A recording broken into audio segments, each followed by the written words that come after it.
Hello hi ಸ್ನೇಹಿತರೆ, welcome to education Kannada YouTube channel. ಇವತ್ತಿನ ಈ ಒಂದು ವಿಡಿಯೋನಲ್ಲಿ ನಾವು ದ್ವಿತೀಯ PUCಯ English grammar question number 34 report the following conversation ನೋಡ್ತಾ ಇದ್ದೇವೆ. ಎಲ್ಲ ವಿದ್ಯಾರ್ಥಿಗಳಿಗೆ ಈ ಒಂದು ವಿಡಿಯೋ ಶೇರ್ ಮಾಡಿ. ಇಲ್ಲಿ 5 ಅಂಕವನ್ನು ನೀವು ಸುಲಭವಾಗಿ ಪಡೆದುಕೊಳ್ಳಬಹುದು. ಇದುವರೆಗೆ ನಮ್ಮ ಎಜುಕೇಷನ್ ಕನ್ನಡ ಯೂಟ್ಯೂಬ್ ಚಾನಲ್ಗೆ ಯಾರು ಸಬ್ಸ್ಕ್ರೈಬ್ ಆಗಿಲ್ಲ ಅಂದರೆ ಚಾನಲ್ಗೆ ಸಬ್ಸ್ಕ್ರೈಬ್ ಆಗಿರಿ, ಹಾಗೆ ಬೆಲ್ ಮೇಲೆ ಕ್ಲಿಕ್ ಮಾಡಿ. ಪ್ರತಿಯೊಂದು ನೋಡಿ ನಿಮಗೆ ತಪ್ಪದೇ ಬರುತ್ತೆ. ನಾನು ಆಲ್ರೆಡಿ ಇಂಗ್ಲಿಷ್ ಗ್ರಾಮರ್ ಎಲ್ಲ ಕ್ವಶನ್ಸ್ಗಳಿಗೆ ಆನ್ಸರ್ ಹೇಗೆ ಮಾಡಬೇಕಂತ ಆಲ್ರೆಡಿ ವಿಡಿಯೋನಲ್ಲಿ ಹೇಳಿದ್ದೇನೆ. ಕೆಳಗಡೆ ಕಮೆಂಟ್ ಬಾಕ್ಸ್ನಲ್ಲಿ ಲಿಂಕ್ ಕೊಟ್ಟಿರ್ತಾನೆ. ನೀವು ನೋಡುವುದರಿಂದ ಎಷ್ಟು ಪ್ರಾಕ್ಟೀಸ್ ಮಾಡ್ತೀರಾ ನಿಮಗೆ ಹೆಲ್ಪ್ ಆಗುತ್ತೆ. ಇವಾಗ ಬೇರೆ ಬೇರೆ ನಾನು ಪ್ರಶ್ನೆಗಳು ತೆಗೆದುಕೊಂಡು ಇಲ್ಲಿ ಅಪ್ಲೋಡ್ ಮಾಡ್ತಾ ಇರ್ತೇನೆ. ಸೊ ನಿಮಗೆ ಎಲ್ಲ ವಿಡಿಯೋಗಳು ಬರ್ತಾ ಇರುತ್ತೆ, ಎಲ್ಲ ವಿದ್ಯಾರ್ಥಿಗಳು ನೋಡ್ತಾ ಇರಿ. ಇವತ್ತಿನ ಈ ಒಂದು ವಿಡಿಯೋನಲ್ಲಿ ರಿಪೋರ್ಟ್ ದ ಫಾಲೋಯಿಂಗ್ ಕನ್ವರ್ಸೇಷನ್, ಇದು 2025 ಮಾಡಲ್ ಕ್ವಶನ್ ಪೇಪರ್ ಒಳಗಿಂದು ಪ್ರಶ್ನೆ ಆಗಿರುತ್ತೆ. ಇಲ್ಲಿ ದ ವೋಟರ್ ಅಧ್ಯಾಯ ಮೇಲೆ ಈ ಒಂದು ಪ್ರಶ್ನೆ ಆಗಿರುತ್ತೆ ನಿಮಗೆ, ಆಯ್ತಾ. ದ ವೋಟರ್ ಅಧ್ಯಾಯ ಮೇಲೆ ಇಲ್ಲಿ ನೋಡಿ, ಇಲ್ಲಿ ಕೆಲವೊಂದು 3 ಮುಖ್ಯ ಅಂಶ ಪದಗಳನ್ನು ನೀವು ಬದಲಾವಣೆ ಮಾಡ್ಕೋಬೇಕಾಗುತ್ತೆ. ಸೊ ಇದೇನ್ರಿ ನಮಗೆ ಕನ್ಫ್ಯೂಸ್ ಆಗ್ತಾ ಇದೆ ಅಂತ ಏನು ಗಾಬರಿ ಆಗುವ ಅವಶ್ಯಕತೆ ಇಲ್ಲ. ಹೇಗಂದ್ರೆ ಇಲ್ಲಿ ನೋಡಿ, ರಿಪೋರ್ಟ್ ದ ಫಾಲೋಯಿಂಗ್ ಕನ್ವರ್ಸೇಷನ್ ಅಲ್ಲಿ ಬರೆಯುವಾಗ ಇಲ್ಲಿ ಇದೊಂದು ನೆನಪಿನಲ್ಲಿ ಇಟ್ಕೊಂಡ್ಬಿಡಿ. ಏನು, ಡೈರೆಕ್ಟ್ ಸ್ಪೀಚ್ ಅನ್ನು ಇಂಡೈರೆಕ್ಟ್ ಸ್ಪೀಚ್ ಅನ್ನಾಗಿ ಬಳಸುವಾಗ 3 ಮುಖ್ಯ ಅಂಶ ಅಥವಾ ಪದಗಳನ್ನು ಬದಲಾವಣೆ ಅಥವಾ ಮಾಡಬೇಕಾಗುತ್ತದೆ. ಯಾವುದಂದ್ರೆ, 1ನೇದು ವರ್ಬ್ಸ್, 2ನೇದು ಪ್ರೊನೌನ್ಸ್, 3ನೇದು ಸರ್ಟನ್ ವರ್ಡ್ಸ್. ಇವಾಗ ಪ್ರೆಸೆಂಟ್ ಟೆನ್ಸ್ ಇಲ್ಲಿ ಪಾಸ್ಟ್ ಟೆನ್ಸ್ ಅಂತ ಬರುತ್ತೆ. ಇಲ್ಲಿ ನೋಡಿ, ಇವಾಗ ಇಲ್ಲಿ ಪ್ರೆಸೆಂಟ್ ನಲ್ಲಿ ಐ ಆಮ್ ಮತ್ತು ಈಸ್ ಇತ್ತಂದ್ರೆ ನಾವು ವಾಸ್ ಅಂತ ಮಾಡ್ಕೋಬೇಕು ಫಾಸ್ಟ್ ನಲ್ಲಿ. ಸೊ ಇವಾಗ ಪ್ರಶ್ನೆ ಪತ್ರಿಕೆಯಲ್ಲಿ ನಮಗೆ ಫಾರ್ ಎಕ್ಸಾಂಪಲ್ ಇಲ್ಲಿ ಆಮ್ ಅಥವಾ ಈಸ್ ಅಂತ ಇಲ್ಲಿ ಕೊಟ್ಟಿದ್ರೆ, ಇವಾಗ ಇಲ್ಲಿ ಕೊಟ್ಟಿದಾರ ಅಂತ ಅನ್ಕೊಳ್ಳಿ, ಆಮ್ ಅಥವಾ ಈಸ್ ಅಂತ, ಅವಾಗ ನಾವೇನ್ ಮಾಡ್ಕೋಬೇಕು, ಅದು ವಾಸ್ ಅಂತ ಮಾಡ್ಕೋಬೇಕು. ಸೊ ಈ ರೀತಿ ವರ್ಬ್ಸ್ ಗಳಲ್ಲಿ ಐ ಆಮ್ ಈಸ್ ಅಂತ ಕೊಟ್ರೆ ವಾಸ್ ಅಂತ ಮಾಡ್ಕೋಬೇಕು, ಆರ್ ಅಂತ ಕೊಟ್ರೆ ವರ್ ಅಂತ ಮಾಡ್ಕೋಬೇಕು, ಹ್ಯಾವ್ ಹ್ಯಾಸ್ ಅಂತ ಕೊಟ್ರೆ ಹ್ಯಾಡ್ ಅಂತ ಮಾಡ್ಕೋಬೇಕು, ವಿಲ್ ಶಾಲ್ ಅಂತ ಕೊಟ್ರೆ ವುಡ್ ಶುಡ್ ಅಂತ ಮಾಡ್ಕೋಬೇಕು, ಕ್ಯಾನ್ ಅಂತ ಕೊಟ್ರೆ ಕುಡ್ ಅಂತ ಮಾಡ್ಕೋಬೇಕು. ಅದೇ ರೀತಿ ಇಲ್ಲಿ ಮೇ ಅಂತ ಕೊಟ್ರೆ ಮೇಟ್ ಅಂತ ಮಾಡ್ಕೋಬೇಕು, ಡು ನಾಟ್ ಡಸ್ ನಾಟ್ ಅಂತ ಕೊಟ್ರೆ ಹ್ಯಾಡ್ ನಾಟ್ ಅಂತ ಮಾಡ್ಕೋಬೇಕು. ಇಷ್ಟೇ, ಆಯ್ತಾ. ಇದು ವರ್ಬ್ಸ್ ನಲ್ಲಿ. ಇವಾಗ ಪ್ರೊನೌನ್ಸ್ ನಲ್ಲಿ ನೋಡಿ, ಇವಾಗ ಫಾರ್ ಎಕ್ಸಾಂಪಲ್ ಇಲ್ಲಿ ಪ್ರೊನೌನ್ಸ್ ನಲ್ಲಿ ನೋಡಿ ಚೇಂಜಸ್ ಮಾಡುವಾಗ ನೋಡಿ, ಇಲ್ಲಿ ರೂಪ್ ಮತ್ತು ಜೆನೆವಾ ಅಂತ 2 ಪರ್ಸನ್ ಅದಾರೆ. ಇಲ್ಲಿ 2 ಪರ್ಸನ್ ಕನ್ವರ್ಸೇಷನ್ ಮಾಡ್ತಾ ಇದಾರೆ. ಈ ಒಂದು ಪ್ರಶ್ನೆಗೆ ನಾವು ಆನ್ಸರ್ ಮಾಡ್ಬೇಕಂದ್ರೆ ಇಲ್ಲಿ 2 ಪರ್ಸನ್ ಕೊಟ್ಟಿರ್ತಾರೆ. ಈ 2 ಪರ್ಸನ್ ಇಲ್ಲಿ ಕನ್ವರ್ಸೇಷನ್ ಆಗ್ತಾ ಇದೆ, ಆಯ್ತಾ. ಓಕೆ, ರೂಪ್ ಮತ್ತು ಜೆನೆವಾ ಈ 2 ಪರ್ಸನ್ ಇಲ್ಲಿ ಕನ್ವರ್ಸೇಷನ್ ಮಾಡ್ತಾ ಇದ್ದಾರೆ, ಆಯ್ತಾ. ಇವಾಗ ಇಲ್ಲಿ ಅವನು ಅಥವಾ ಅವಳು ಯಾರು ಅದಾರೆ, ಇಲ್ಲಿ ಮುಂದಿನ ಪರ್ಸನ್ ನೋಡ್ಕೋಬೇಕು. ಇವಾಗ ಇವರು ಇಲ್ಲಿ ಮಾತಾಡ್ತಾ ಇದಾರೆ ಅಂದ್ರೆ ಇವರು ಅವಳು ಅಥವಾ ಅವನು ನಾವು ನೋಡ್ಕೋಬೇಕು, ಆಯ್ತಾ. ಇವರು ಹೇಳಿದ ಮಾತು ಯಾರು ಸ್ವೀಕರಿಸಿಕೊಂಡರು, ಜೆನೆವಾ. ಇವರು ಅವಳು ಅಥವಾ ಅವನು ನೋಡ್ಕೋಬೇಕು, ಅಷ್ಟೇ, ಮತ್ತೇನಿಲ್ಲ ಇಲ್ಲಿ. ಅವಾಗ ಇಲ್ಲಿ ನಾವು ಚೇಂಜಸ್ ಮಾಡ್ಕೋಬೇಕಾಗುತ್ತೆ. ಇಲ್ಲಿ ನೋಡಿ, ಇವಾಗ ಫಾರ್ ಎಕ್ಸಾಂಪಲ್ ಐ ಮತ್ತು ಯು ಇತ್ತಂದ್ರೆ ಇಲ್ಲಿ ಹಿ ಶಿ ಅಂತ ಮಾಡ್ಕೋಬೇಕು. ಅಂದ್ರೆ ಇವಾಗ ಅವಳು ಇತ್ತಂದ್ರೆ ನಾವು ಶಿ ಮಾಡ್ಕೋಬೇಕು, ಅವನು ಇತ್ತಂದ್ರೆ ಹಿ ಮಾಡ್ಕೋಬೇಕು, ಈ ರೀತಿಯಲ್ಲಿ. ಸೊ ವಿ ಯು ಅಂತ ಕೊಟ್ರೆ ದೇ ಅಂತ ಮಾಡ್ಕೋಬೇಕು, ಆಸ್ ಅಂತ ಕೊಟ್ರೆ ದೆಮ್ ಅಂತ ಮಾಡ್ಕೋಬೇಕು, ಅವರ್ ಯುವರ್ ಅಂತ ಕೊಟ್ರೆ ದೇರ್ ಅಂತ ಮಾಡ್ಕೋಬೇಕು. ಅದೇ ರೀತಿ ಮೈ ಯುವರ್ ಅಂತ ಕೊಟ್ರೆ ಹೀಸ್ ಹರ್ ಅಂತ, ಮೀ ಅಂತ ಕೊಟ್ರೆ ಹಿಮ್ ಹರ್ ಅಂತ ಮಾಡ್ಕೋಬೇಕು. ಈ ನೆನಪಿನಲ್ಲಿ ಇಡುವ ಮುಖ್ಯ ಅಂಶಗಳು ಅಷ್ಟೇ ಇವುದು, ಆಯ್ತಾ. ಸೊ ನಾವು ಆನ್ಸರ್ ಮಾಡುವಾಗ ಏನಿದಿಲ್ಲ, ಅಲ್ಲಿ ಡೈರೆಕ್ಟ್ ಆಗಿ ನಾವು ಆನ್ಸರ್ ಮಾಡಬೇಕಾಗುತ್ತೆ. ಕೆಲವೊಂದು 3 ಮುಖ್ಯ ಅಂಶ ಪದಗಳನ್ನು ಬದಲಾವಣೆ ಮಾಡ್ಕೋಬೇಕು. ಅಂದ್ರೆ ಇವಾಗ ಇಲ್ಲಿ ಯು ಅಂತ ಕೊಟ್ಟಿದ್ದಾರೆ ಅಂತ ಅನ್ಕೊಳ್ಳಿ ಇಲ್ಲಿ, ಆಯ್ತಾ. ನಾವೇನ್ ಮಾಡ್ಬೇಕು, ಇಲ್ಲಿ ಯು ಅಂದ್ರೆ ಯಾರು, ಅವನು, ಆಯ್ತಾ. ನಾವೇನ್ ಮಾಡ್ಕೋಬೇಕು, ಹಿ. ಓಕೆ, ಹಿ ನೋ ಅಂತ ಬರಿಬೇಕು, ಆಯ್ತಾ. ಈ ರೀತಿಯಲ್ಲಿ ನಾವು ಬದಲಾವಣೆ ಮಾಡ್ಕೊಂಡು ಆನ್ಸರ್ ಮಾಡಬೇಕಾಗುತ್ತೆ. ವೆರಿ ಸಿಂಪಲ್ ಇದೆ ಗೈಸ್. ಆರಾಮಾಗಿ ನೀವು ವಾರ್ಷಿಕ ಪರೀಕ್ಷೆಯಲ್ಲಿ 5ಕ್ಕೆ 5 ಅಂಕವನ್ನು ಪಡೆದುಕೊಳ್ಳಬಹುದು. ಅದೇ ರೀತಿ ಇದು ಮೀ ಇದ್ದು ಹಿಮ್ ಹರ್. ಅದೇ ರೀತಿ ಹೇಗೆ ಇಲ್ಲಿ ಅವಳು ಇತ್ತಂದ್ರೆ ಹರ್, ಅವನು ಇತ್ತಂದ್ರೆ ಹಿಮ್ ಅಂತ, ಈ ರೀತಿ. ಇವಾಗ ಸರ್ಟನ್ ವರ್ಡ್ಸ್ ಅಂತ ಇಲ್ಲಿ ನೋಡಿ, ಸರ್ಟನ್ ವರ್ಡ್ಸ್ ನಲ್ಲಿ ಒಂದು ವೇಳೆ ದೀಸ್ ಅಂತ ಬಂದ್ರೆ, ಇಲ್ಲಿ ಎಲ್ಲಾದ್ರೂ ದೀಸ್ ಅಂತ ಬಂದ್ರೆ ಏನ್ ಮಾಡ್ಕೋಬೇಕು, ದ್ಯಾಟ್ ಅಂತ ಮಾಡ್ಕೋಬೇಕು. ಓಕೆ, ದಿಸ್ ಅಂತ ಬಂದ್ರೆ ದ್ಯಾಟ್ ಅಂತ ಮಾಡ್ಕೋಬೇಕು. ದೇಸ್ ಅಂತ ಬಂದ್ರೆ ಏನ್ ಮಾಡ್ಕೋಬೇಕು, ದೋಸ್ ಅಂತ ಮಾಡ್ಕೋಬೇಕು. ನಾವ್ ಅಂತ ಬಂದ್ರೆ ದೆನ್ ಅಂತ ಮಾಡ್ಕೋಬೇಕು. ಹೇರ್ ಅಂತ ಬಂದ್ರೆ ದೇರ್ ಅಂತ ಮಾಡ್ಕೋಬೇಕು. ಓಕೆ, ಥರ್ಸ್ ಅಂತ ಬಂದ್ರೆ ಸೋ ಅಂತ ಮಾಡ್ಕೋಬೇಕು. ಟುಡೇ ಅಂತ ಬಂದ್ರೆ, ಇವಾಗ ಪ್ರಶ್ನೆ ಪತ್ರಿಕೆಯಲ್ಲಿ ಟುಡೇ ಅಂತ ಇಲ್ಲಿ ಬಂದಿದೆ ಅಂತ ಅನ್ಕೊಳ್ಳಿ ಇಲ್ಲಿ, ಆಯ್ತಾ. ದ ಬದಲಿಗೆ ಇಲ್ಲಿ ಟುಡೇ ಬಂದಿದೆ ಅಂತ ಅನ್ಕೊಳ್ಳಿ, ನೀವೇನ್ ಮಾಡ್ಕೋಬೇಕು, ದ್ಯಾಟ್ ಡೇ ಅಂತ ಮಾಡ್ಕೋಬೇಕು. ಅದು ಟುಮಾರೋ ಅಂತ ಬಂದಿದೆ ಅಂತ ಅನ್ಕೊಳ್ಳಿ ಇಲ್ಲಿ ಎಲ್ಲಾದ್ರೂ, ನೀವೇನ್ ಮಾಡ್ಕೋಬೇಕು, ದ ನೆಕ್ಸ್ಟ್ ಡೇ ಅಂತ ಮಾಡ್ಕೋಬೇಕು. ಎಸ್ಟರ್ಡೇ ಅಂತ ಬಂದಿದೆ ಅಂತ ಅನ್ಕೊಳ್ಳಿ, ನೀವೇನ್ ಮಾಡ್ಕೋಬೇಕು, ದ ಪ್ರೀವಿಯಸ್ ಡೇ ಅಂತ ಮಾಡ್ಕೋಬೇಕು. ನೆಕ್ಸ್ಟ್ ಅಂತ ಅಷ್ಟೇ ಬಂದಿದೆ ಅಂತ ಅನ್ಕೊಳ್ಳಿ ಇಲ್ಲಿ ಪ್ರಶ್ನೆ ಪತ್ರಿಕೆಯಲ್ಲಿ, ನೀವೇನ್ ಮಾಡ್ಕೋಬೇಕು, ದ ಫಾಲೋಯಿಂಗ್ ಅಂತ ಮಾಡ್ಕೋಬೇಕು. 3 ಮುಖ್ಯ ಅಂಶ ಪದಗಳನ್ನು ಇದು ಬದಲಾವಣೆ ಮಾಡ್ಕೋಬೇಕು. ಇದು ಬರೆದುಕೊಳ್ಳಿ, ನಿಮಗೆ ಗೊತ್ತಾಗ್ಬಿಡುತ್ತೆ, ಆಯ್ತಾ. ಡೈರೆಕ್ಟ್ ಸ್ಪೀಚ್ ಅನ್ನು ಇಂಡೈರೆಕ್ಟ್ ಸ್ಪೀಚ್ ಅನ್ನಾಗಿ ಬಳಸುವಾಗ 3 ಮುಖ್ಯ ಅಂಶ ಪದಗಳನ್ನು ಬದಲಾವಣೆ ಮಾಡ್ಕೋಬೇಕಾಗುತ್ತೆ. Verbs, pronouns, certain words. ಅಂದ್ರೆ ಇವಾಗ ಪ್ರಶ್ನೆ ಪತ್ರಿಕೆಯಲ್ಲಿ ನಮಗೆ ಐ ಅಂತ ಕೊಟ್ರೆ ಅವಳು ಇತ್ತಂದ್ರೆ ಸಿ, ಅವನು ಇತ್ತಂದ್ರೆ ಹಿ ಅಂತ ಮಾಡ್ಕೋಬೇಕು. ಅದೇ ರೀತಿ ಆಮ್ ಅಥವಾ ಈಸ್ ಅಂತ ಕೊಟ್ರೆ ನಾವು ವಾಸ್ ಅಂತ ಮಾಡ್ಕೋಬೇಕು. ಆರ್ ಅಂತ ಕೊಟ್ರೆ ವರ್ ಅಂತ ಮಾಡ್ಕೋಬೇಕು. ಹ್ಯಾವ್ ಹ್ಯಾಸ್ ಅಂತ ಕೊಟ್ರೆ ನಾವು ಹ್ಯಾಡ್ ಮಾಡ್ಕೋಬೇಕು. ಅದೇ ಒಂದು ವೇಳೆ ವಾರ್ಷಿಕ ಪರೀಕ್ಷೆಯಲ್ಲಿ ನಮಗೆ ಹ್ಯಾಡ್ ಅಂತ ಕೊಟ್ರೆ ನಾವು ಹ್ಯಾವ್ ಹ್ಯಾಸ್ ಉಲ್ಟಾ ಮಾಡಕ್ ಬರಲ್ಲ. ಡೈರೆಕ್ಟ್ ಸ್ಪೀಚ್ ಅನ್ನು ಇಂಡೈರೆಕ್ಟ್ ಸ್ಪೀಚ್ ಅನ್ನಾಗಿ ಬದಲಾಯಿಸುವಾಗ 3 ಮುಖ್ಯ ಅಂಶ ಪದಗಳನ್ನು ಬದಲಾವಣೆ ಮಾಡ್ಕೋಬೇಕಾಗುತ್ತೆ. ಒನ್ಲಿ ಹ್ಯಾವ್ ಹ್ಯಾಸ್ ಅಂತ ಕೊಟ್ರೆ ಹ್ಯಾಡ್ ಮಾಡ್ಕೋಬೇಕು. ವರ್ ಅಂತ ಕೊಟ್ರೆ ಆರ್ ಅಂತ ಮಾಡಕ್ ಬರಲ್ಲ. ಆರ್ ಅಂತ ಕೊಟ್ರೆ ವರ್ ಅಂತಾನೆ ಬರುತ್ತೆ. ಫಾರ್ ಎಕ್ಸಾಂಪಲ್ ಇವಾಗ ಇಲ್ಲಿ ವರ್ ಅಂತ ಕೊಟ್ಟಿದ್ರ ಅಂತ ಅನ್ಕೊಳ್ಳಿ. ಇಲ್ಲಿ ನೀವೇನು ಬರಿಬೇಕು, ಡೈರೆಕ್ಟ್ ಆಗಿ ವರ್ ಅಂತಾನೆ ಬರಿಬೇಕು. ಆರ್ ಅಂತ ಕೊಟ್ರೆ ಅಷ್ಟೇ ಬದಲಾವಣೆ ಮಾಡ್ಕೋಬೇಕು ವರ್ ಅಂತ. ನೆನಪಿನಲ್ಲಿ ಇಟ್ಕೊಳ್ಳಿ ಇದು, ಆಯ್ತಾ. ಇವಾಗ ಇದಕ್ಕೊಂದು ಸೂತ್ರ ಬರುತ್ತೆ ಗೈಸ್. ಈ ಸೂತ್ರ ಬರ್ಕೊಳ್ಳಿ ನಿಮಗೆ. ಯಾವುದಂದ್ರೆ assertive sentence, yes or no question, WH question, imperative sentence ಮತ್ತು ಎಕ್ಸ್ಕ್ಲೇಮೇಟರಿ ಸೆಂಟೆನ್ಸ್ ಅಂತ ಇಲ್ಲಿ 5 ಸೂತ್ರಗಳದಾವೆ ನೋಡಿ. ಇವಾಗ ಫಾರ್ ಎಕ್ಸಾಂಪಲ್ ಈ 1ನೇ ಲೈನ್ ಏನಿದೆಯಲ್ಲ, ಇವಾಗ ಇಲ್ಲಿ ನೋಡಿ. ಇವಾಗ ಇಲ್ಲಿ Roop what great honour can a village have. ಈ ಒಂದು ಸೆಂಟೆನ್ಸ್ ಅಸರ್ಟಿವ್ ಸೆಂಟೆನ್ಸು ಅಥವಾ ಎಸ್ ಆರ್ ನೋ ಕ್ವಶನ್ಸು ಅಥವಾ WH ಕ್ವಶನ್ನು ಅಂತ ನಾವು ಫೈಂಡ್ ಔಟ್ ಮಾಡಬೇಕಂದ್ರೆ ಈ ಸೂತ್ರ ನಮಗೆ ಬರಬೇಕು. Assertive sentence, yes or no question, WH question, imperative sentence. ಈ 3 ಸೂತ್ರ ಮೇಲೆ ನಿಮಗೆ ಹೆಚ್ಚಾಗಿ ಪ್ರಶ್ನೆ ಬರುತ್ತೆ. Assertive sentence, yes or no question, WH question, ಆಯ್ತಾ. ಇವಾಗ ಇಲ್ಲಿ ಇಂಪರೇಟಿವ್ ಸೆಂಟೆನ್ಸ್ ಆಗಿರ್ಬೋದು, ಎಕ್ಸ್ಪ್ಲೇನರಿ ಸೆಂಟೆನ್ಸ್ ಆಗಿರ್ಬೋದು, ಇದು ಯಾವ ರೀತಿಯಲ್ಲಿ ಬರುತ್ತೆ ಅಂತ ಇಲ್ಲಿ ನಾನು ನಿಮಗೆ ಹೇಳ್ಕೊಡ್ತೀನಿ, ವೇಟ್ ಮಾಡಿ. ಇಲ್ಲಿ ಇವಾಗ ಈ ಒಂದು ಲೈನ್ ಯಾವ ಒಂದು ಸೆಂಟೆನ್ಸ್ ಒಳಗೊಂಡಿದೆ ಅಂತ ಇಲ್ಲಿ ನಾವು ನೋಡ್ಬೇಕಂದ್ರೆ ಇಲ್ಲಿ ವಾಟ್ ಅಂತ ಇದೆ ನೋಡಿ. ಪ್ರಾರಂಭದಲ್ಲಿ ವಾಟ್ ಅಂತ ಇತ್ತಂದ್ರೆ ಕೊನೆಯಲ್ಲಿ ಕ್ವಶನ್ ಮಾರ್ಕ್ ಇತ್ತಂದ್ರೆ ಅದೇನಾಗುತ್ತೆ, ಅದು WH ಕ್ವಶನ್ ಆಗುತ್ತೆ, ಆಯ್ತಾ. ಇದು ನೆನಪಿನಲ್ಲಿ ಇಟ್ಕೊಳ್ಳಿ, ಆಯ್ತಾ. ಕೊನೆಯಲ್ಲಿ ಕ್ವಶನ್ ಮಾರ್ಕ್ ಇದ್ರೂ ಸಹ ಅದು WH ಕ್ವಶನ್ ಆಗುತ್ತೆ. ಇವಾಗ ಇಲ್ಲೊಂದು ಸೆಂಟೆನ್ಸ್ ಕೊಟ್ಟಿದ್ದಾರೆ ನೋಡಿ. Do you know why we are singled out for his recognisation ಅಂತ ಏನು ಕೊಟ್ಟಿದಾರಲ್ಲ ಇಲ್ಲಿ ಕ್ವಶನ್ ಮಾರ್ಕ್, ಇದು ಏನಾಗುತ್ತೆ, ಇದು ಕೇಳ್ತಾ ಇದ್ದಾರೆ, ಇದು ಎಸ್ ಆರ್ ನೋ ಕ್ವಶನ್ ಆಗುತ್ತೆ. ಇಲ್ಲಿ ಪ್ರಾರಂಭದಲ್ಲಿ WH ಅಂತ ಬತ್ತಂದ್ರೆ ವಾಟ್ ಆಗಿರಬಹುದು, ವೆನ್ ಆಗಿರಬಹುದು, ವೇರ್ ಆಗಿರಬಹುದು, ಆಯ್ತಾ.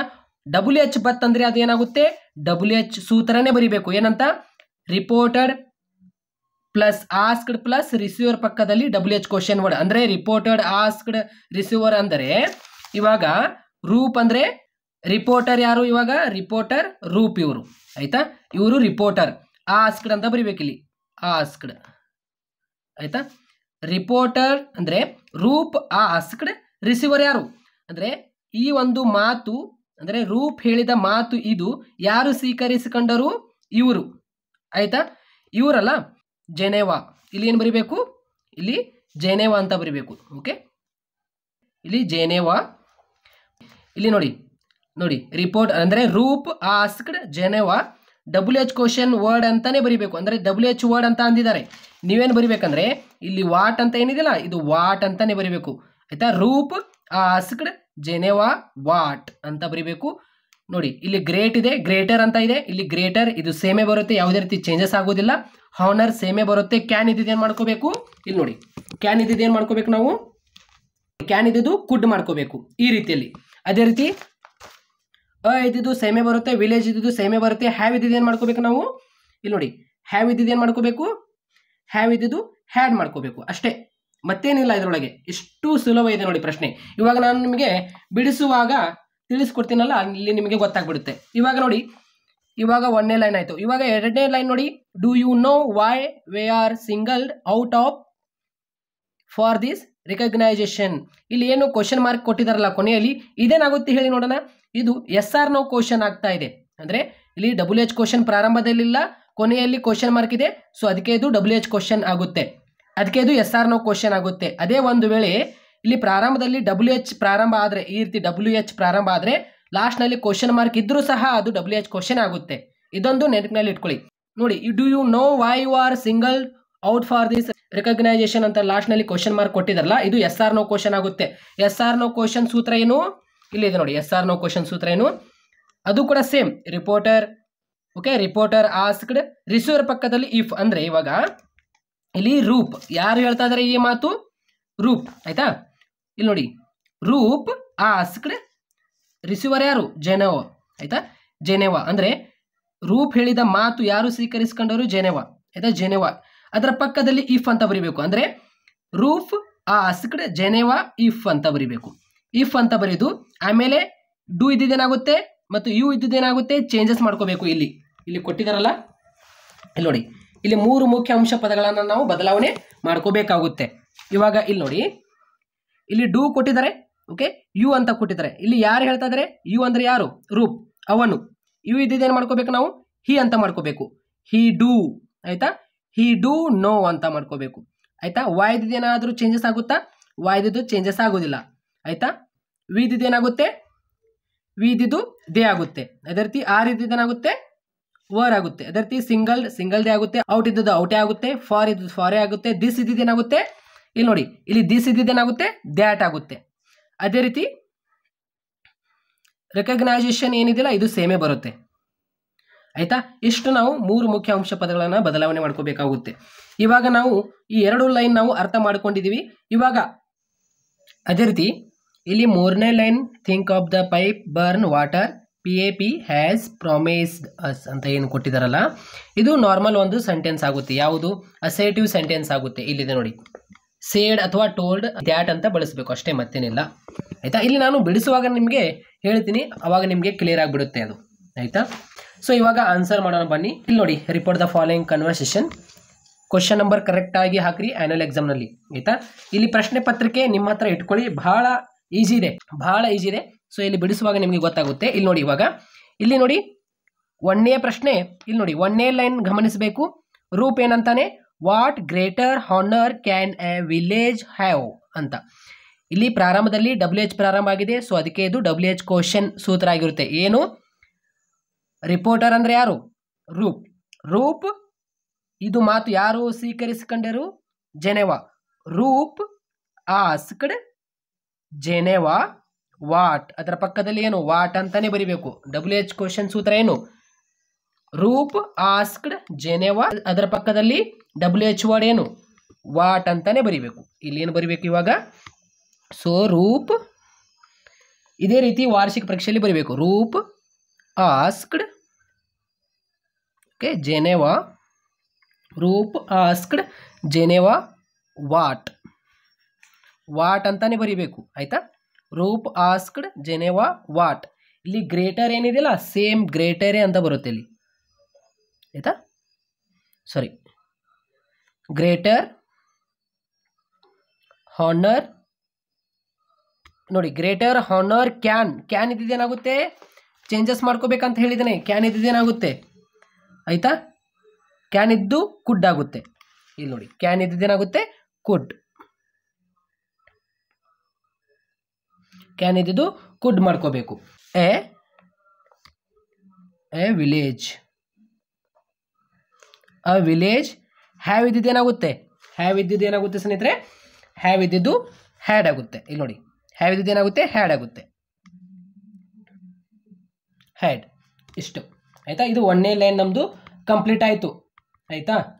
ಇವಾಗ ನಾವು ಏನು ಮಾಡಬೇಕಂದ್ರೆ, ಇವಾಗ ಇಲ್ಲಿ ಗಮನ ಇಟ್ಟು ಕೇಳಿ, 1ನೇ ಲೈನ್ ಆಯ್ತು ಇವಾಗ, ಆಯ್ತಾ? ಇವಾಗ ರೂಪ್ ಮತ್ತೆ ಹೇಳ್ತಾನೆ ಏನಂತ?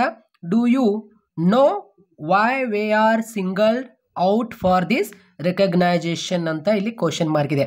ಇದೇನಾಗುತ್ತೆ? SR ನೋ ಕ್ವಶನ್ ಏನು? ಅದು ಕೂಡ ಸೇಮ್. ಏನು? ರೂಪ್ ಆಸ್ಕ್ಡ್ ಜೆನೆವಾ ಇಫ್ ಅಂತ ಬರುತ್ತೆ. ಅದರ ಪಕ್ಕದಲ್ಲಿ ಓನ್ಲಿ ಇಫ್ ಅಂತ ಬರುತ್ತೆ. WH ಕ್ವಶನ್ ವರ್ಡ್ ಪಕ್ಕದಲ್ಲಿ ಏನು ಪ್ರಶ್ನೆ ಪತ್ರಿಕೆಯಲ್ಲಿ ಪ್ರಾರಂಭದಲ್ಲಿ ಕೊಟ್ಟಿರ್ತಾರಲ್ಲ ಅದೇ ಬರೀಬೇಕು. ಇಲ್ಲಿ SR ನೋ ಕ್ವಶನ್ದಲ್ಲಿ ಇಫ್ ಅಂತ ಬರುತ್ತೆ ರಿಸೀವರ್ ಪಕ್ಕದಲ್ಲಿ. ಅಂದರೆ ಇವಾಗ ಹೇಗೆ ನಾವು ಇಲ್ಲಿ ರೂಪ್ ಆಸ್ಕ್ಡ್ ಜೆನೆವಾ ಇಲ್ಲಿ ವಾಟ್ ಅಂತ ಬರೆದಿದೆಯಲ್ಲ, ಇದು WH ಕ್ವಶನ್. ಅದೇ ರೀತಿ ಇಲ್ಲಿ ರೂಪ್ ಆಸ್ಕ್ಡ್ ಜೆನೆವಾ, ಇಲ್ಲಿ ವಾಟ್ ಬದಲಿಗೆ ಇಲ್ಲಿ ಇಫ್ ಅಂತ ಬರುತ್ತೆ, ಅದು SR ನೋ ಕ್ವಶನ್ ಸೂತ್ರ, ಆಯ್ತಾ? ಸೊ ಇಲ್ಲಿ ನೋಡಿ, ಇಲ್ಲಿ ರೂಪ್ ಆಸ್ಕ್ಡ್ ಯಾರಿಗೆ? ಜೆನೆವಾ. ನೋಡಿ, ಈ ಜೆನೆವಾ ಮತ್ತೊಮ್ಮೆ ಬರೆಯುವ ಅವಶ್ಯಕತೆ ಇಲ್ಲ. ಓನ್ಲಿ ಇಲ್ಲಿ ನೀವು ಆಲ್ರೆಡಿ ಬರೆದಿರ್ತಾರಲ್ಲ, ಮತ್ತೊಮ್ಮೆ ಬರೆಯುವ ಅವಶ್ಯಕತೆ ಇಲ್ಲ, ಬಟ್ ಬರೀರಿ, ಆದರೆ ನಡೆಯುತ್ತೆ, ಆಯ್ತಾ? ರೂಪ್ ಆಸ್ಕ್ಡ್ ಜೆನೆವಾ, ಅದರ ಪಕ್ಕದಲ್ಲಿ ಇಫ್, ಆಯ್ತಾ? ಇವಾಗ ಇಲ್ಲಿ ಏನು ಚೇಂಜಸ್ ಮಾಡ್ಕೋಬೇಕು ನೋಡಿ, ಡೂ ಯು ನೋ ಅಂತ ಇಲ್ಲಿ ಕೊಟ್ಟಿದ್ದಾರೆ. ನಾವು ಏನೇನು ಚೇಂಜಸ್ ಮಾಡ್ಕೋಬೇಕು ಇಲ್ಲಿ ಇವಾಗ? ಇಲ್ಲಿ ನೋಡಿ, ಯು ಅಂತ ಇದೆಯಲ್ಲ, ಅಂದರೆ ರೂಪ್ ಹೇಳ್ತಾ ಇದ್ದಾನೆ. ಯು ಅಂದರೆ ಯಾರು? ಅವನು ಹೇಳ್ತಾ ಇದ್ದಾನೆ, ಹಿ, ಆಯ್ತಾ? ಹಿ ಡೂ, ಆಯ್ತಾ? ಇಲ್ಲಿ ಹಿ ಡೂ. ನೋ ಇದೇನಾಗುತ್ತೆ? ನ್ಯೂ ಆಗುತ್ತೆ, ಆಯ್ತಾ? ಇ ನ್ಯೂ ಆಗುತ್ತೆ ಆಯಿತಾ. ನೋ ಇದ್ದು ನ್ಯೂ ಆಗುತ್ತೆ. ಅದೇ ರೀತಿ ವಾ ಇದೇನಾಗುತ್ತೆ, ವಾ ಇದ್ದು ಸೇಮೇ ಬರುತ್ತೆ, ಚೇಂಜಸ್ ಆಗೋದಿಲ್ಲ. ಅದೇ ರೀತಿ ವಿ ಆರ್ ಇದೇನಾಗುತ್ತೆ, ಚೇಂಜಸ್ ಆಗುತ್ತೆ ಆಯಿತಾ. ವಿ ಇದ್ದೇನಾಗುತ್ತೆ ಸ್ನೇಹಿತರೆ, ಇಲ್ಲಿ ನೋಡಿ ವಿ ಇದೇನಾಗುತ್ತೆ, ದೇ ಆಗುತ್ತೆ. ಅದೇ ರೀತಿ ಆರ್ ಇದ್ದೇನಾಗುತ್ತೆ, ಇಲ್ಲಿ ನೋಡಿ ಆರ್ ಇದ್ದು ವರ್ ಆಗುತ್ತೆ, ಇಲ್ಲಿ ನೋಡಿ ಆರ್ ಇದ್ದು ವರ್ ಆಗುತ್ತೆ ಆಯಿತಾ. ಸೊ ಈ ರೀತಿಯಲ್ಲಿ ಆರ್ ಇದ್ದು ವರ್ ಆಗುತ್ತೆ ನೋಡಿ, ಆರ್ ಇದ್ದು ವರ್. ದೇ ಹೆಂಗೆ ಬಂತು ಅಂದರೆ ಇಲ್ಲಿ ವಿ ಇದ್ದೇನಾಗುತ್ತೆ, ದೇ ಆಗುತ್ತೆ, ಇಲ್ಲಿ ನೋಡಿ ವಿ ಇದ್ದು ದೇ ಆಗುತ್ತೆ. ಅದೇ ರೀತಿ ಆರ್ ಇದ್ದೇನಾಗುತ್ತೆ, ವರ್ ಆಗುತ್ತೆ, ಇಲ್ಲಿ ನೋಡಿ ಆರ್ ಇದ್ದು ವರ್ ಆಗುತ್ತೆ. ಸೊ ಈ ರೀತಿ ಇವಾಗ ವೆ ಆರ್ ಸಿಂಗಲ್, ಇದು ಸೇಮ್ ಬರುತ್ತೆ, ಸಿಂಗಲ್ ಆಯಿತಾ. ಸಿಂಗಲ್ ಔಟ್ ಫಾರ್ ದೀಸ್ ಇದ್ದಿದ್ದು ಏನಾಗುತ್ತೆ, ದೀಸ್ ಇದ್ದಿದ್ದು ಇಲ್ಲಿ ನೋಡಿ, ದೀಸ್ ಇದ್ದಿದ್ದು ದ್ಯಾಟ್ ಆಯಿತಾ. ದ್ಯಾಟ್ ಇದು ರಿಕಗ್ನೈಸೇಷನ್ ಸೇಮ್ ಆಯಿತಾ, ರಿಕಗ್ನೈಸೇಷನ್ ಸೇಮ್ ಇದು ಈ ರೀತಿ ಆಯಿತಾ. ಇವಾಗ ಮತ್ತೆ ಏನು ಹೇಳ್ತಾನೆ Roop, think of the pipe burn water PAP has promised us ಅಂತ ಇಲ್ಲಿ ಕೊಟ್ಟಿದ್ದಾನೆ. ಮತ್ತೆ ಹೇಳ್ತಾನೆ ಅವನು.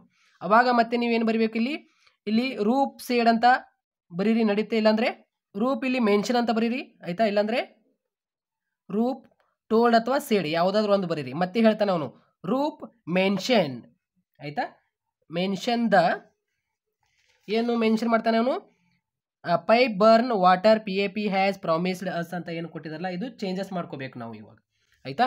ಇಲ್ಲಿ ನೋಡಿ ಇಲ್ಲಿ ರೂಪ್ ಮೆನ್ಷನ್ ದ, ಇದು ಥಿಂಕ್ ಆಫ್ ದ ಅಂತ ಏನಿದಿಲ್ಲ, ಇದು ಥಿಂಕ್ ಆಫ್ ದ ಅವನೇ ಹೇಳ್ತಾ ಇದ್ದಾನೆ ಆಯಿತಾ.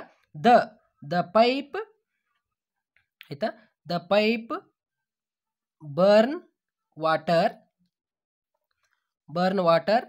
PAP ಹ್ಯಾಸ್ ಇದ್ದೇನಾಗುತ್ತೆ ಆಯಿತಾ, ಹ್ಯಾಸ್ ಇದ್ದೇನಾಗುತ್ತೆ, ಹ್ಯಾಸ್ ಇದ್ದು ಹ್ಯಾಡ್ ಆಗುತ್ತೆ ಆಯಿತಾ.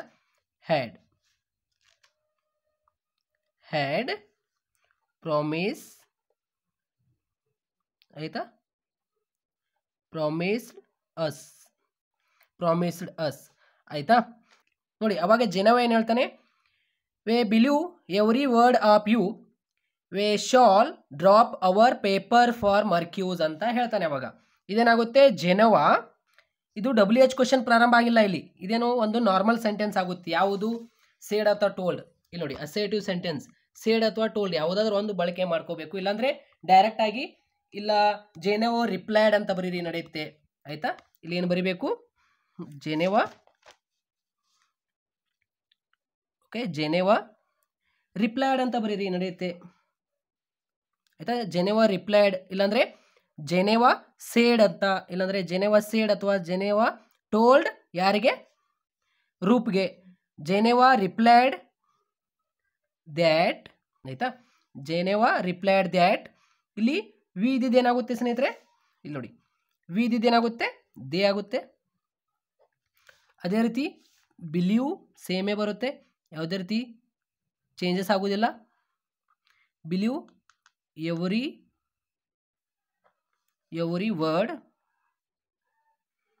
ವರ್ಡ್ ಆಫ್, ಇಲ್ಲಿ ಯು ಇದ್ದೇನಾಗುತ್ತೆ ಸ್ನೇಹಿತರೆ, ಯು ಇದ್ದಿದ್ದು ಇಲ್ಲಿ ನೋಡಿ, ಯು ಇದ್ದಿದ್ದು ಹಿ ಆಗುತ್ತೆ. ಯಾಕಂದರೆ ಜೆನೆವಾ ಹೇಳ್ತಾ ಇದ್ದಾನೆ, ಯು ಇದ್ದೇನಾಗುತ್ತೆ, ಹಿ ಆಗುತ್ತೆ, ಇಲ್ಲಾಂದರೆ ಹಿಮ್ ಬರೆದ್ರು ಕೂಡ ಓಕೆ, ಹಿ ಆಗುತ್ತೆ ಆಯಿತಾ. ಅದೇ ರೀತಿ ಇದಾದ ನಂತರ we shall drop our paper for mercuries ಅಂತ ಹೇಳ್ತಾನೆ. ಮತ್ತೆ ಅವಾಗ ನಾವು ಇಲ್ಲೇನು ಮಾಡಬೇಕು, ಆ್ಯಂಡ್ ಇಲ್ಲಿ ಡೈರೆಕ್ಟ್ ಆಗಿ ಮತ್ತೆ ಕಂಟಿನ್ಯೂ ಮಾಡಿ. ಆದರೆ ಆ್ಯಂಡ್ ದ್ಯಾಟ್ ಅಂತ ಬರೀರಿ, ಕಂಟಿನ್ಯೂ. ಇಲ್ಲಿ ಹೇಳ್ತಾ ಇದ್ದಾನೆ ಮತ್ತೆ ಕಂಟಿನ್ಯೂ. ಆ್ಯಂಡ್ ದ್ಯಾಟ್ ಇದೆ, ಆ್ಯಂಡ್ ದ್ಯಾಟ್ ಅಥವಾ ಸೇಡ್ ಅಥವಾ ದ್ಯಾಟ್ ಯಾವುದಾದ್ರು ಒಂದು ಬಳಕೆ ಮಾಡಿ ಆಯಿತಾ. ವಿದೇನಾಗುತ್ತೆ ಸ್ನೇಹಿತರೆ, ವಿದೇನಾಗುತ್ತೆ, ದೇ ಆಗುತ್ತೆ ಆಯಿತಾ. ವಿದೇನಾಗುತ್ತೆ, ಇಲ್ಲಿ ದೇ ಆಗುತ್ತೆ.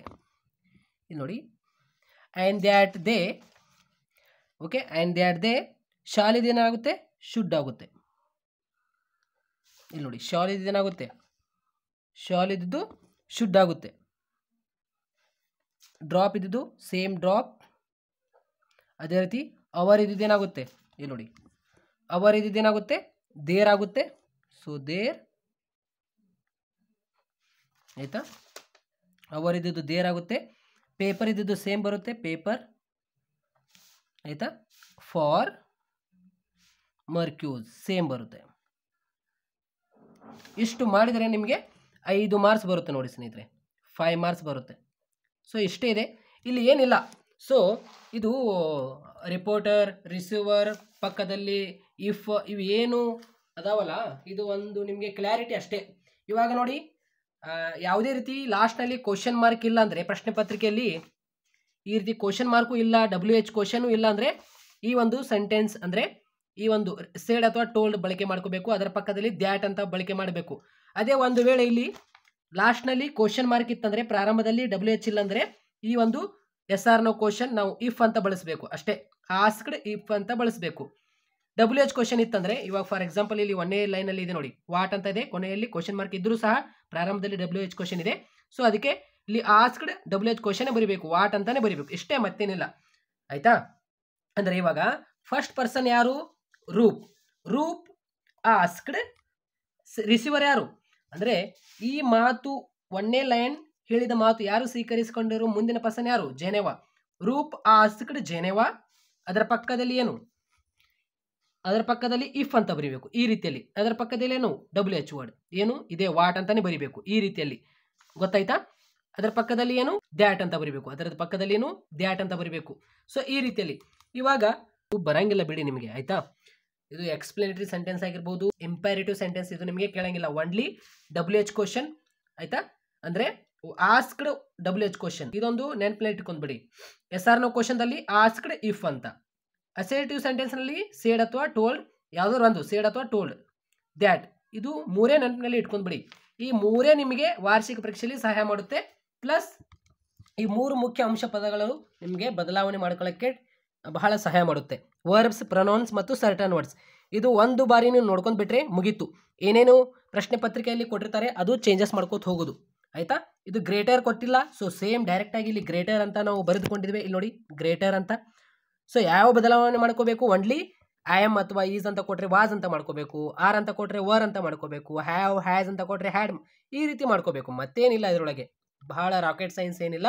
ಇಲ್ಲಿ ನೋಡಿ, ಟುಮಾರೋ ಅಂತ ಕೊಟ್ಟರೆ ದ ನೆಕ್ಸ್ಟ್ ಡೇ ಅಂತ ಮಾಡ್ಕೋಬೇಕು, ಎಸ್ಟರ್ಡೇ ಅಂತ ಕೊಟ್ಟರೆ ದ ಪ್ರೀವಿಯಸ್ ಡೇ ಅಂತ ಮಾಡ್ಕೋಬೇಕು ಪ್ರಶ್ನೆ ಪತ್ರಿಕೆಯಲ್ಲಿ. ಸೊ ಈ ರೀತಿಯಲ್ಲಿ ಮತ್ತೊಂದು ಪ್ರಶ್ನೆದೊಂದಿಗೆ ನಾನು ಅಪ್ಲೋಡ್ ಮಾಡ್ತೇನೆ ವಿಡಿಯೋ. ಸೊ ಡೋಂಟ್ ವರಿ, ಎಲ್ಲ ವಿದ್ಯಾರ್ಥಿಗಳಿಗೆ ಒಂದೊಳ್ಳೆ ಶೇರ್ ಮಾಡಿ. Thank you so much. 5 ಅಂಕ ನಿಮಗೆ ಸುಲಭವಾಗಿ ಬಂತು ಇವಾಗ. Thank you.